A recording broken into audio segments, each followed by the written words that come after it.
Chapter 6 of the Science of Being Great by Wallace D. Wattles.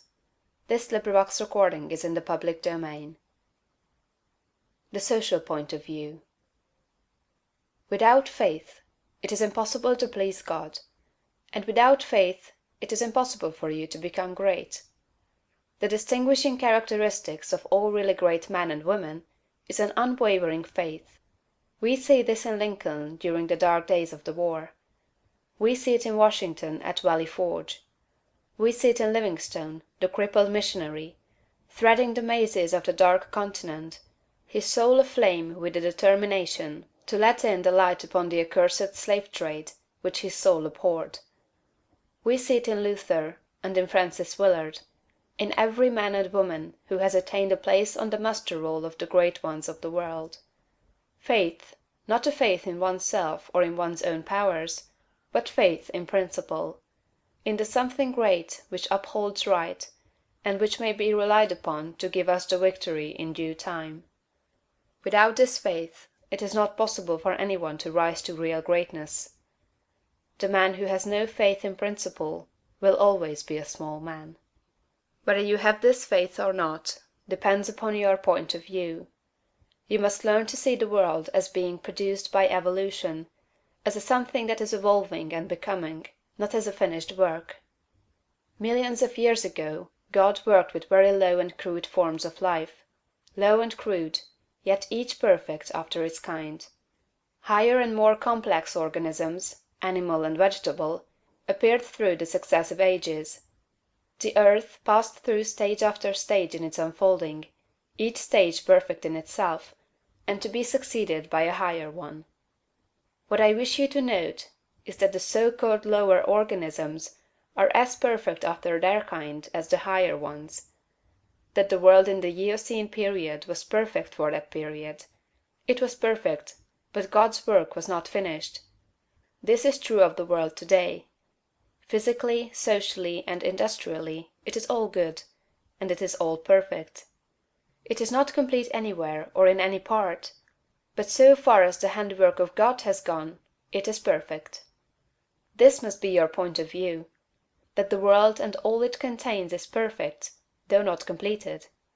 All's right with the world. That is the great fact. There is nothing wrong with anything. There is nothing wrong with anybody. All the facts of life you must contemplate from this standpoint. There is nothing wrong with nature. Nature is a great advancing presence working beneficently for the happiness of all. All things in nature are good. She has no evil. She is not completed, for creation is still unfinished, but she is going on to give to man even more bountifully than she has given to him in the past. Nature is a partial expression of God, and God is love. She is perfect, but not complete. So it is of human society and government. What though there are trusts and combinations of capital and strikes and lockouts and so on? All these things are part of the forward movement. They are incidental to the evolutionary process of completing society. When it is complete, there will be harmony. But it cannot be completed without them. J.P. Morgan is as necessary to the coming social order as the strange animals of the age of reptiles were to the life of the succeeding period, and just as these animals were perfect after their kind, so Morgan is perfect after his kind. Behold, it is all very good. See government and industry as being perfect now, and as advancing rapidly toward being complete. Then you will understand that there is nothing to fear, no cause for anxiety, nothing to worry about. Never complain of any of these things.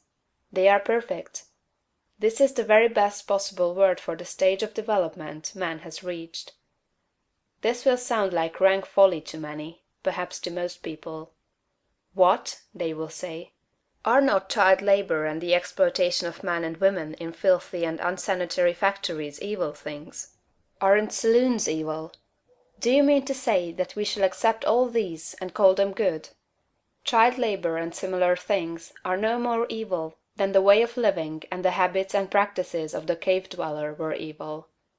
His ways were those of the savage stage of man's growth, and for that stage they were perfect. Our industrial practices are those of the savage stage of industrial development, and they are also perfect. Nothing better is possible until we cease to be mental savages in industry and business, and become men and women. This can only come about by the rise of the whole race to a higher viewpoint. And this can only come about by the rise of such individuals here and there as are ready for the higher viewpoint. The cure for all this inharmoniousness lies not with the masters or employers, but with the workers themselves.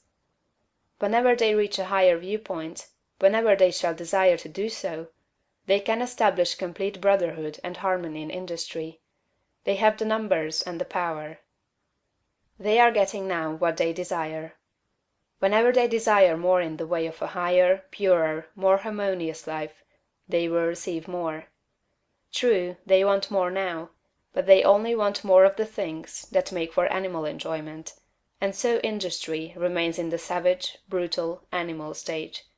When the workers begin to rise to the mental plane of living, and ask for more of the things that make for the life of the mind and soul, industry will at once be raised above the plane of savagery and brutality. But it is perfect now upon its plane. Behold! In fact, it is all very good. So it is true of saloons and dens of vice. If the majority of the people desire these things, it is right and necessary that they should have them. When the majority desires a world without such discords, they will create such a world. So long as men and women are on the plane of bestial thought, so long the social order will be in part disorder, and will show bestial manifestations. The people make society what it is, and as the people rise above the bestial thought, society will rise above the beastly in its manifestations. But a society which thinks in a bestial way must have saloons and dives. It is perfect after its kind, as the world was in the Eocene period, and very good.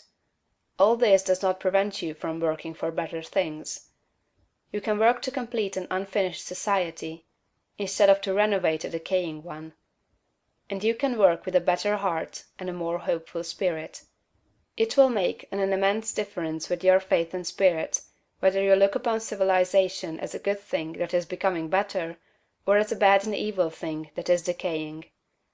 One viewpoint gives you an advancing and expanding mind, and the other gives you a descending and decreasing mind.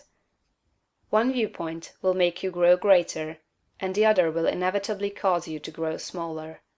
One will enable you to work for the eternal things, to do large works in a great way toward the completing of all that is incomplete and inharmonious; and the other will make you a mere patchwork reformer, working almost without hope to save a few lost souls from what you will grow to consider a lost and doomed world.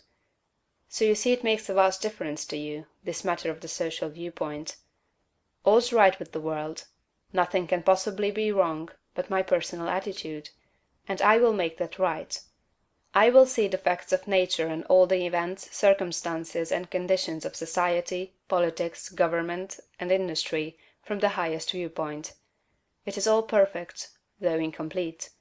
It is all the handiwork of God. Behold, it is all very good. End of chapter 6.